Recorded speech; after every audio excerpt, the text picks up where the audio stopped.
Hello, welcome to Unicorn Princess Tarot. So, ako po si Madam P, ano? Ito yung ating general reading for Gemini. Take only what resonates. Meron tayong special channel for Gemini, ha? Uh, Air Sign Philippines. Ayan, kasi Gemini is an air sign. So, pakisubscribe na lang din yun, Air Sign Philippines. Ma-appreciate kung magko-comment kayo dyan sa baba. Nagpapakita yan ng malaking suporta sa akin. Tsaka nagaganaan ako mag-reading sa zodiac sign ninyo, no? Pag nakikita ko nagko-comment kayo. Kahit po heart-heart lang, smileys, malaking bagay yun sa akin.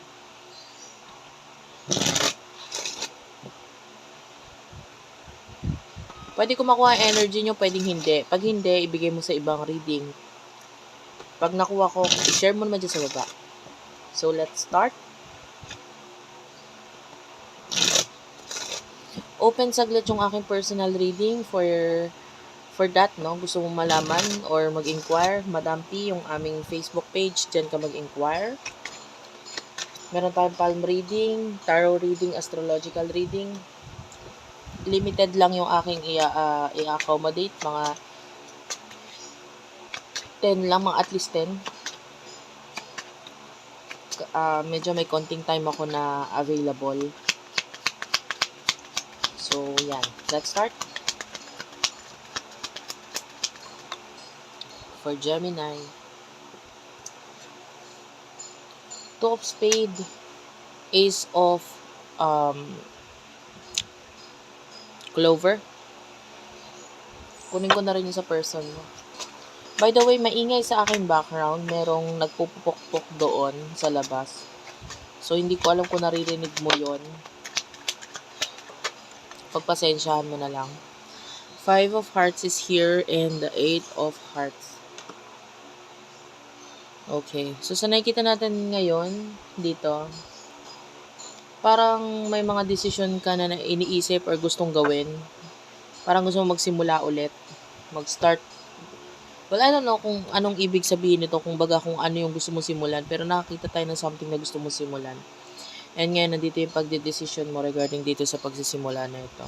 And with the Five of Hearts, Eight of Hearts, you're dealing with a person na medyo may kalungkutan siyang nararamdaman ngayon because of the future. Medyo nag-iisip siya regarding sa future. Parang nag-aalala siya ba? Kung anong kakahinatnan, etc. The Queen of Diamonds is here. You could be dealing with a person who has a lot of worry pagdating sa money, pagdating sa kanyang career. And yung iba sa inyo, ang dami mong obligasyon ngayon, ang dami mong responsibility para intindihin or isipin itong kung ano mang pinoproblema nitong person na kakonect mo. Okay? Ano yung emotion ninyo sa isa't isa? For the sign of Gemini, please.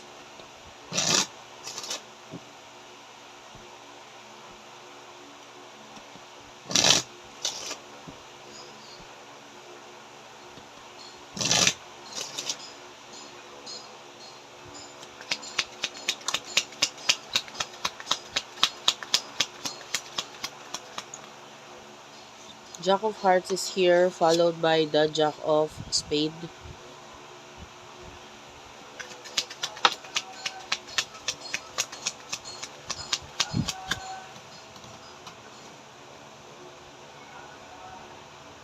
Wait lang guys, nalaglag yung isang card. So you do have here the Six of Diamonds and Ace of Spades. Ayan. I feel like yung emotion mo for this person, medyo, I don't know kung may anak ba kayo. Kasi, kung meron, yung iba sa inyo ha, hindi naman lahat. If there's children involved, I feel like yung love or yung emotions mo is towards the children. Okay? Or ito yung parang inaano mo ngayon. Parang mas focus mo or priority mo. No, kung wala kayong children ito, maybe another child sa buhay mo or another children sa buhay mo. Ito yung focus mo ngayon na yung emotions mo is towards the children. And yung person na to is parang kailangan niya ng tulong. I mean, kung may relasyon kayo, parang kailangan niya ng tulong mula sa'yo, parang ganun. And this person is focusing sa new beginnings din niya sa buhay. Yeah. Kailangan niya ng partnership and tulong. More on tulong talaga. Maybe may kinalaman sa obligasyon. In the near future,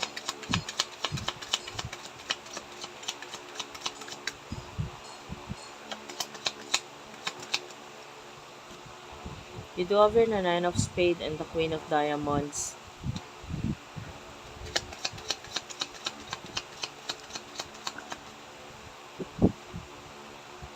Queen of Spades and the Five of Spades. Four of Clover and the Three of Spades is here. Well, I mean, nakakita ng problema sa relationship, sa connection na ito.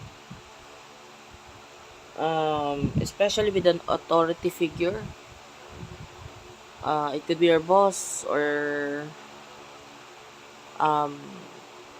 maybe someone na mas mataas sa'yo na susunod sa buhay mo ngayon. Well, I can see problem or pag-aaway with this person or pagkasama ng loob mo sa kanya. The Queen of Spades, yeah, this could be a boss or someone na mataas talaga sa'yo. Well, ikaw ang makakapaggawa ng decision dito sa bagay na ito regarding your stability, but definitely may someone na makakapagpalungkot or makakapagpasakit sa'yo, no? And